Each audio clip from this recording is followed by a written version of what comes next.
Hi everyone, ચલો મારા બેબીનું lunch બનાવીએ. આજે હું એના માટે ક્રિસમસ સ્પેશિયલ ઓલફ એટલે કે સ્નોમેન બનાવવાની છું. જેના માટે સૌથી પહેલાં ખીચડીના જે ચોખા હોય છે એના મેં રાઈસ બનાવી લીધા છે અને પ્લાસ્ટિકના એક ક્લિંગ રેપની અંદર ઓલફના જુદા જુદા બોડી પાર્ટ્સ હું રોલ કરીશ. ખાસ ધ્યાન રાખવું કે રાઈસ જે છે ખીચડીના જે ચોખા આપણે વાપરીએ છીએ એ જ લેવા. બાસમતી રાઈસ લેશો તો એનાથી પાર્ટ બરાબર બનશે નહીં, કારણ કે બાસમતી રાઈસ એટલા બધા સ્ટીકી નથી હોતા. હવે ઓલફની આંખો બનાવવા માટે એક બ્લેક ઓલિવ્સ લઈશ, જેને સ્ટ્રોની મદદથી પોક કરી અને એની આઈઝ બનાવી દઈશું. બ્લેક ઓલિવ ના હોય તો તમે કાળા તલ પણ યુઝ કરી શકો છો. એનું નાક બનાવવા માટે એક કેરેટ એટલે કે ગાજર લઈશ અને એને ટ્રાયેંગલ એટલે કે ત્રિકોણ આકારની અંદર કટ કરી દઈશું અને એના નાકની જગ્યાએ મૂકી દઈશું. હવે હાથ માટે મિની પ્રેટ્ઝેલ લીધા છે, જેને વચ્ચેથી કટ કરી અને મૂકી દઈશું, જે કોઈ પણ ડોલર સ્ટોરની અંદર ઇઝીલી અવેલેબલ છે. હવે ફ્રૂટ્સ અને વેજીટેબલ્સ મૂકવા માટે હું સિલિકોન કપ્સ લઈ લઈશ. વેજીસમાં આજે હું કાકડી યુઝ કરવાની છું, જેને વચ્ચેથી આવી રીતે સ્લાઇસ કરી દઈશું અને એને હું ક્રિસમસ ટ્રીના આકારની અંદર કટ કરીશ. જેના માટે આ કૂકી કટરથી હું કટ કરી દઈશ. કાકડીના ક્રિસમસ ટ્રીને હું સિલિકોન કપની અંદર મૂકી દઈશ. થોડા કટ કરેલા કાકડીના ક્રિસમસ ટ્રી હું ઓલફની આજુબાજુ પણ મૂકી દઈશ. જો તમારી પાસે કૂકી કટર ના હોય તો તમે સ્ટીમ કરેલી બ્રોકોલીને પણ મૂકી શકો છો, જેના લીધે થઈને ક્રિસમસ ટ્રીની ઇફેક્ટ જરૂરથી આવી જશે.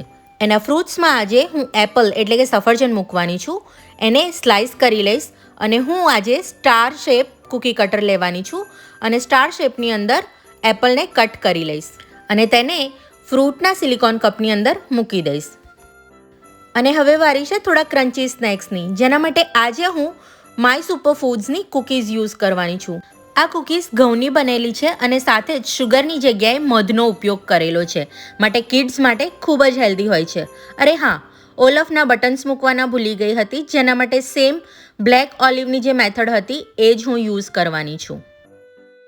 ફાઇનલી હવે એની નોટ લખવાની વારી આવી છે, જેમાં આજે હું લખવાની છું some people are worth melting for. Hugs and kisses mom. બાળકોના લંચ બોક્સની અંદર આવા પોઝિટિવ કોટ્સ લખવાથી બાળકોનો જે માનસિક વિકાસ છે એ ખૂબ જ સારી રીતે અને પોઝિટિવલી થશે. તો જોયું કેવું સરસ મજાનું ક્યુટ એવું લંચ બોક્સ રેડી થઈ ગયું છે. તમને આ લંચ બોક્સ કેવું લાગ્યું? વેલ, હાલ તો હું જોવા જઈ રહી છું કે બેબી દ્રોણને આ લંચ બોક્સ કેવું લાગ્યું. તમે જોઈ શકો છો કે લંચ બોક્સને જોઈને ખૂબ જ એક્સાઇટેડ થઈ ગયો છે. આઈ હોપ તમને આજનો આ ક્રિએટિવ લંચ બોક્સનો આઈડિયા ગમ્યો હશે.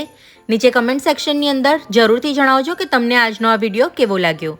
ગુજરાતીમાં આવા જ વધુ વિડીયોઝ માટે અમારી ચેનલ ધ મમ્મી યુનિવર્સને લાઇક, શેર અને સબસ્ક્રાઇબ કરવાનું ભૂલતા નહીં.